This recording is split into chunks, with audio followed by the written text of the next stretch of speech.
galera, bem-vindos a mais um episódio do quadro Hashtag Pergunte ao Maestro. Se você é novo por aqui, já se inscreve, não perde tempo, hein? Porque tem muito conteúdo muito bom nesse canal e muito conteúdo bom chegando por aí também, hein? Não perde, se inscreve, tô avisando.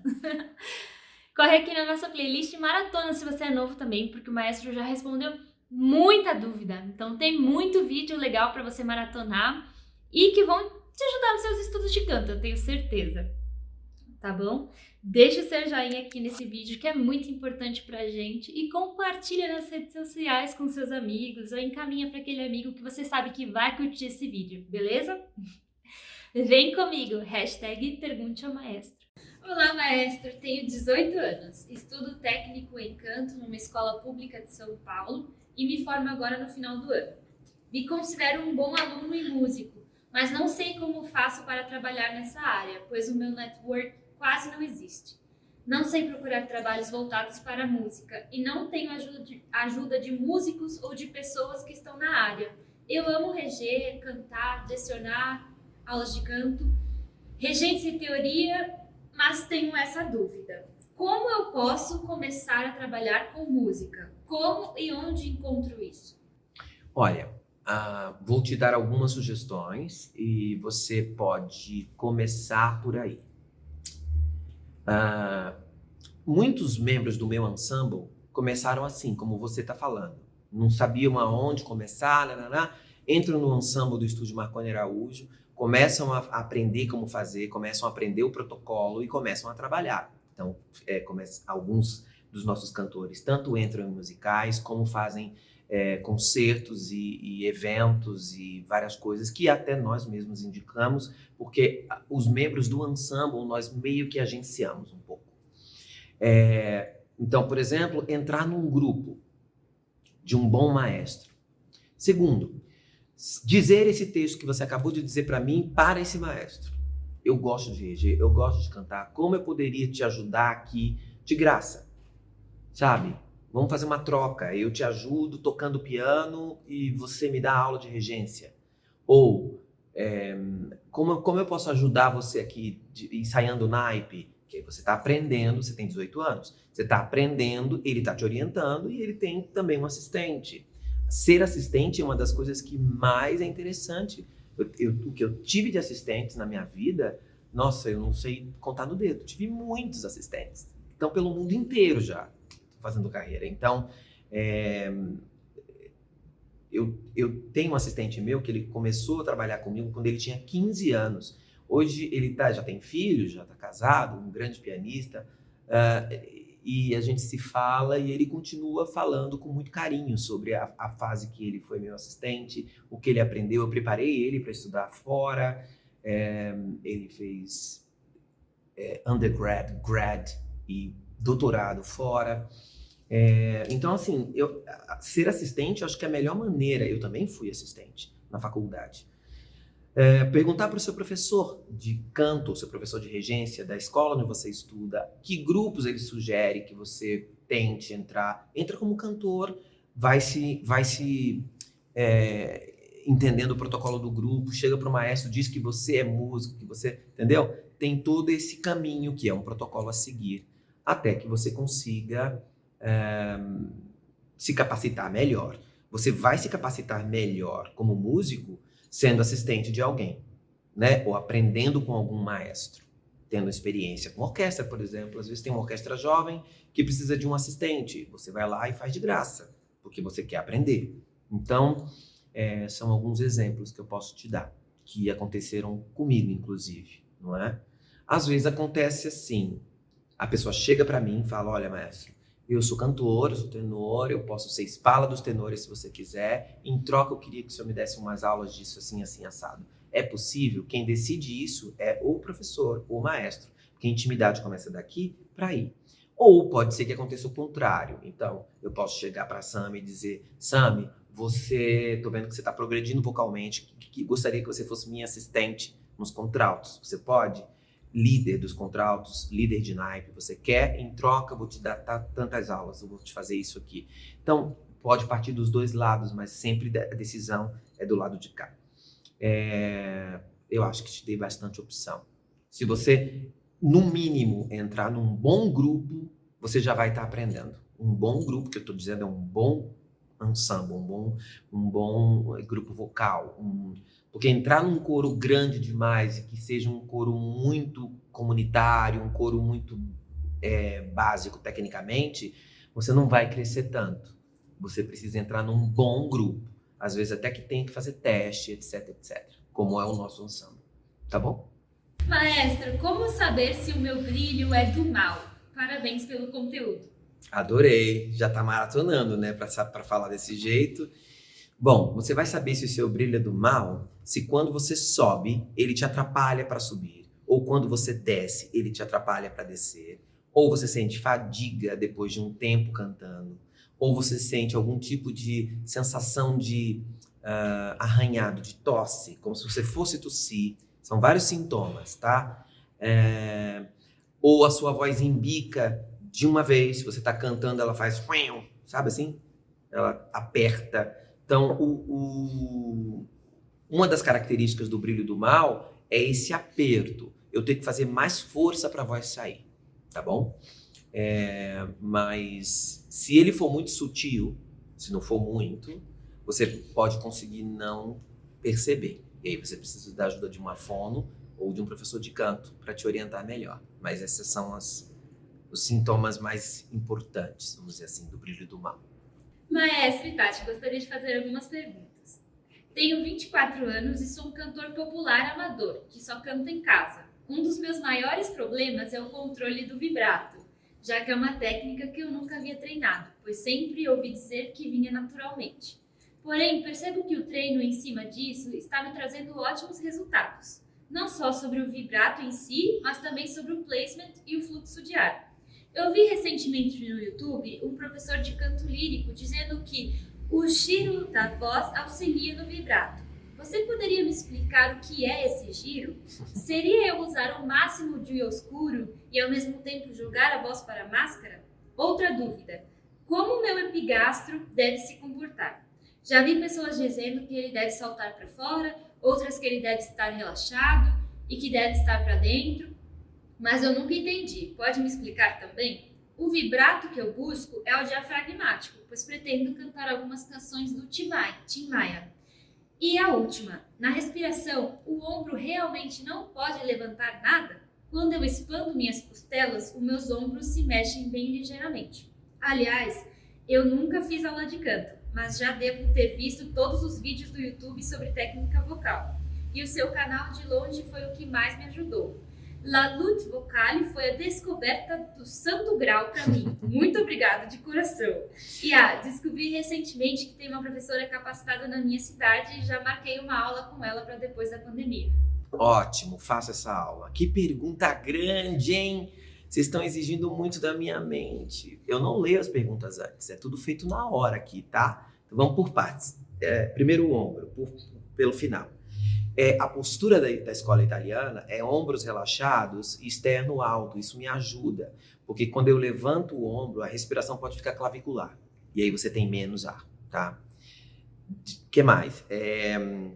Você falou da posição do epigástrio, como ele deve se comportar. Na escola italiana, ele deve estar relaxado, mas eu peço para colocar o umbigo um pouco para dentro, para que você possa sentir melhor a expansão das costelas. Então, na escola italiana, eu prefiro assim, Marconi, tá? Eu tenho maior controle da minha lutte vocale, da minha sensação de apneia, quando eu tenho essa posição das costelas abertas, o externo alto, o ombro relaxado e o epigastro mais para dentro. Agora, você pode deixar o epigastro na hora da inspiração e um pouco, e depois retornar ele para a posição mais para dentro, se você quiser, se for muito difícil para você. Mas levar os ombros não acho legal. O que mais? Sobre o giro, o que é esse giro? O que é o giro? Não dá para explicar para você aqui o que é giro, mas giro é quando você encontra o seu timbre finalizado lírico. É isso. Seu giro lírico seria isso. O equilíbrio do chiaroscuro, e ele realmente facilita o vibrato. Agora, você falou de vibrato diafragmático, eu aconselho você a não fazê-lo, tá? Por quê? Se você começar pelo vibrato diafragmático, você não vai conseguir tirar ele. Faça o vibrato laríngeo e sempre baseado no straight tone. Sempre começando no straight tone, para que você consiga tirá-lo. Senão fica uma coisa assim o tempo inteiro, certo?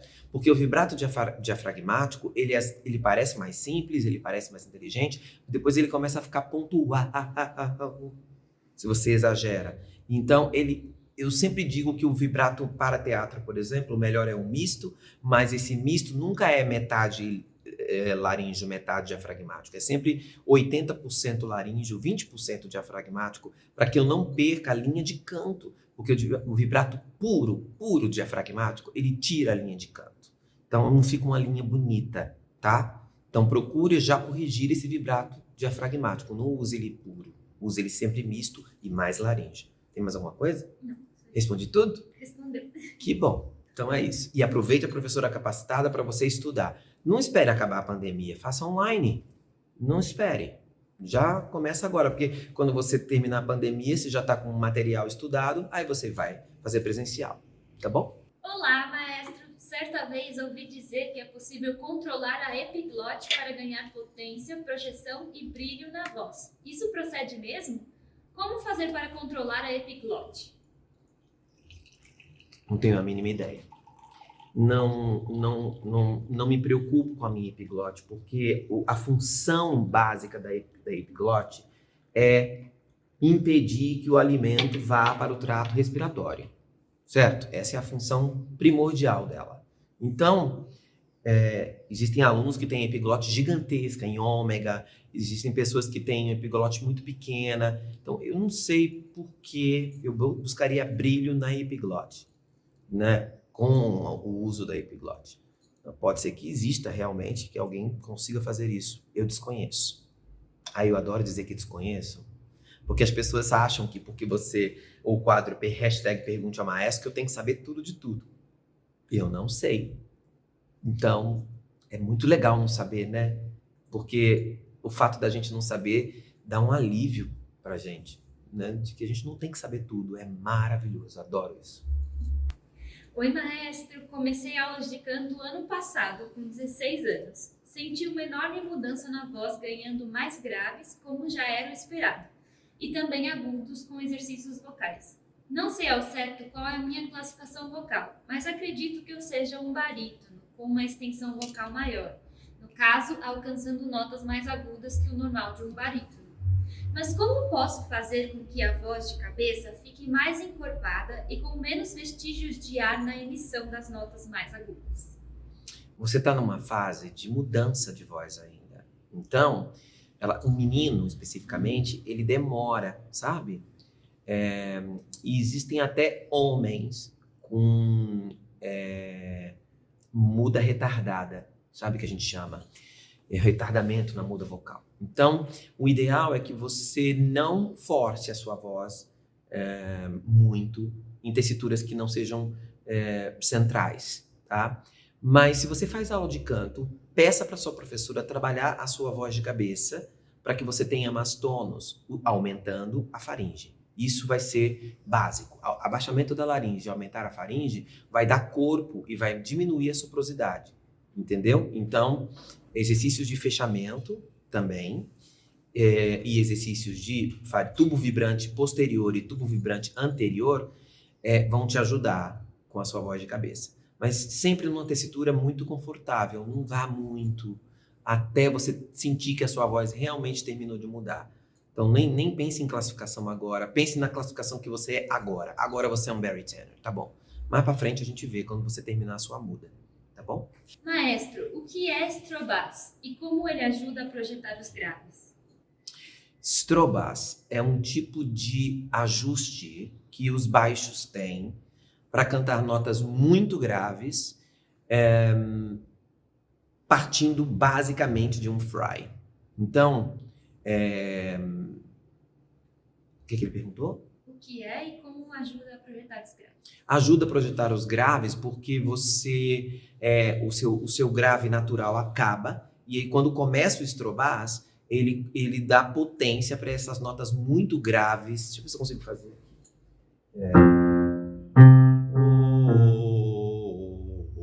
Minha voz acaba aqui. Aí se eu faço. não sou baixo, né? Meu Estrobás é ruim pra caramba, mas eu tô indo num Ré. Uau!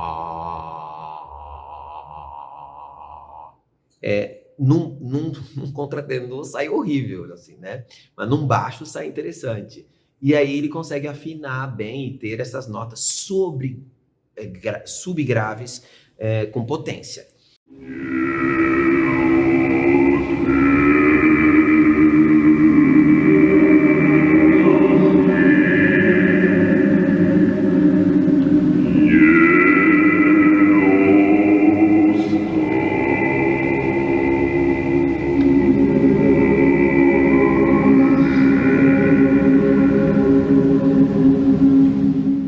O problema do Estrobás é que mesmo o Garcia falava sobre isso, que cantores que têm um Estrobás muito forte passam a ter a voz um pouco problemática nos agudos. Não tem nenhum estudo sobre isso. Eu tenho alguns alunos, poucos, que têm Estrobás, e eu não estimulo muito se ele não tem. O difícil do Estrobás para mim é a passagem do Estrobás para a voz. Sair da voz e passar para o Estrobás e voltar. É difícil. Mas é como se fosse um registro de contrabaixo, que a gente chama. Tá? Os baixos russos, por exemplo, usam bastante. Cantam oitava abaixo da tessitura do baixo. Mas me parece que fortalecendo esse TA assim, é difícil alongá-lo para os agudos. Me parece que pode ter problema para os agudos.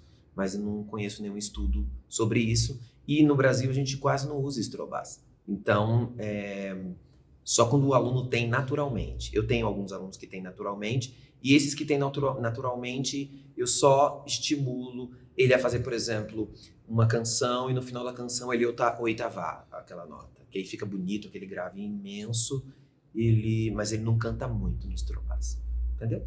Maestro, obrigado por jogar uma luz sobre as nossas dúvidas. Tô maratonando todo o material. Posso ter perdido alguma coisa, mas no comentário do último vídeo você falou sobre conseguir volume sem adução das pregas e sem usar muita pressão, apenas usando os ressonadores. Pode falar mais sobre isso? Que muito me interessa. Abraços. Sem o quê? Sem adução das pregas e sem usar muita pressão. Não, sem adução das pregas, eu disse isso é meio impossível.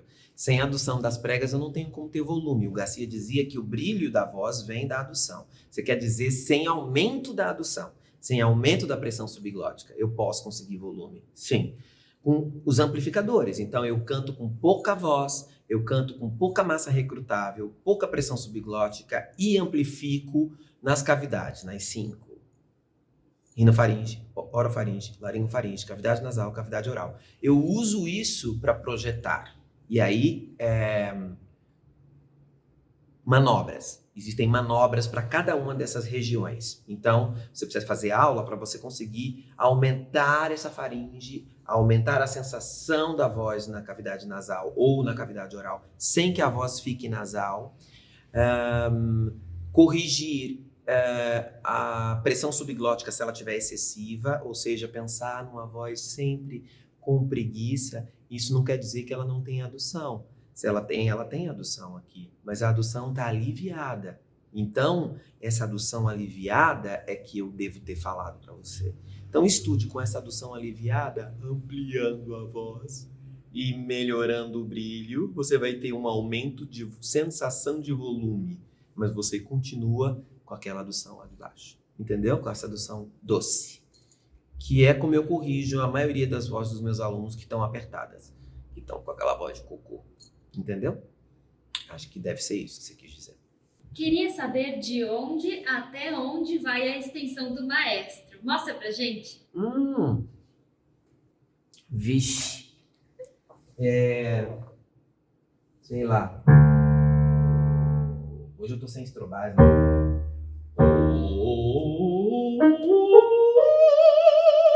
Essa seria uma extensão básica, 3/8. Mas às vezes eu faço mais. O sol é uma nota boa para mim, para eu cantar ainda. Então eu tô cantando desse mi bemol até esse sol. Mas eu vocalizo até lá bemol, lá.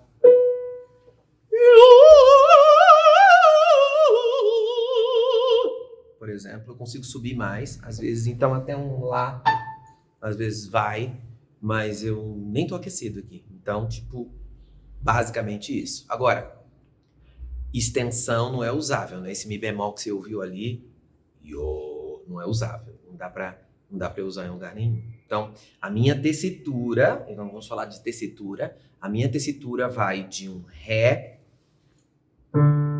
porque como contratenor eu não preciso descer mais que isso, até um sol sustenido, que é o que eu vendo. Essa é a minha tessitura que eu vendo, que eu canto todas as vezes. Se tiver um lazinho de passagem, pode ser que eu faça, mas não acho bonito. Acho que fica muito demais. E se eu descer demais também, eu não consigo ficar dentro do registro médio. E aí eu tenho que usar uma voz de peito que eu não normalmente uso quando eu tô cantando como contratenor. Tá? Espero ter te mostrado. Sempre aprendemos muito. Já aproveitando, poderia falar sobre articulação e posição dos lábios? Sempre aprendi que eu tinha que cantar com a boca relaxada, mas o som fica bobo, maestro. Então tá. No meu segundo livro, eu falo sobre posição de articuladores para a melhora do chiaroscuro. No belting, eu não falo sobre isso, porque no belting, como você trabalha um som muito posterior no início, e depois você coloca o texto para articulação, seus lábios estão sempre muito em movimento, porque o texto é muito importante. E eu posso trocar de cor no teatro, certo? No canto lírico, eu procuro manter a mesma cor, e aí a embocadura muda. Então, se você quiser saber mais sobre embocaduras, você dê uma olhada no meu segundo livro, no Canto Lírico Contemporâneo, a parte de embocaduras. Porque o lábio solto afina oscuro, você sente a voz boba. Então, o lábio de campânula, por exemplo, o boca de peixe, que os professores de canto falam, ele afina chiaroscuro muito bem. Então, ele dá uma sensação de oscuro e de brilho ao mesmo tempo. Os articuladores exagerados no canto lírico, muito exagerados no canto lírico, podem tirar a voz do placement. Então, cantores líricos têm um pouco de medo de articular demais. E tem outra coisa, a articulação excessiva aumenta a pressão subglótica. Então, às vezes, você está numa região muito aguda, você vai ver coisas como, por exemplo, a Montserrat no Signore Ascolta, tirar o texto e ficar só na vogal.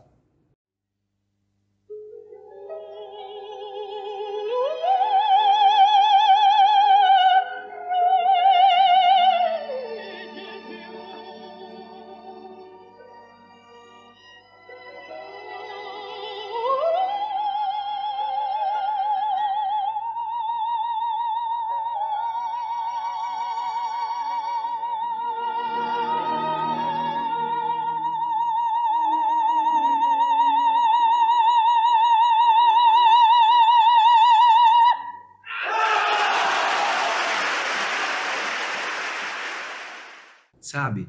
Ela tira o texto para não articular, para ela conseguir fazer a filatura que ela quer, o timbre que ela quer, e é maravilhoso, tá bom?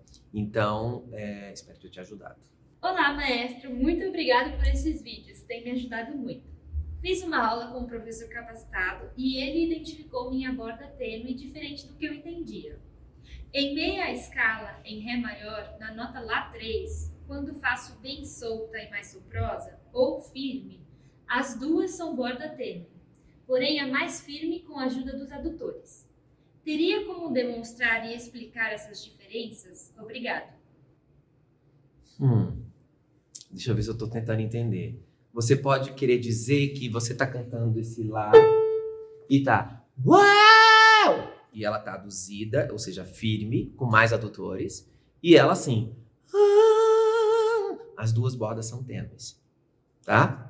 Para eu fazer, então eu vou fazer as duas tênues e a mesma nota densa, ó. Voz de cabeça, ou falsete, talvez, se for muito soproso, falsete. Speaking, uau! Ela aduz. E borda densa, uau! Então, eu posso fazer quase no mesmo volume a borda densa e a borda tênue. E aí, as pessoas não vão sentir muita diferença se elas não conhecerem a minha voz. E isso ajuda, porque a borda tênue fadiga bem menos, tá? Eu acho que foi essa a sua pergunta que eu tô tentando entender, tá bom?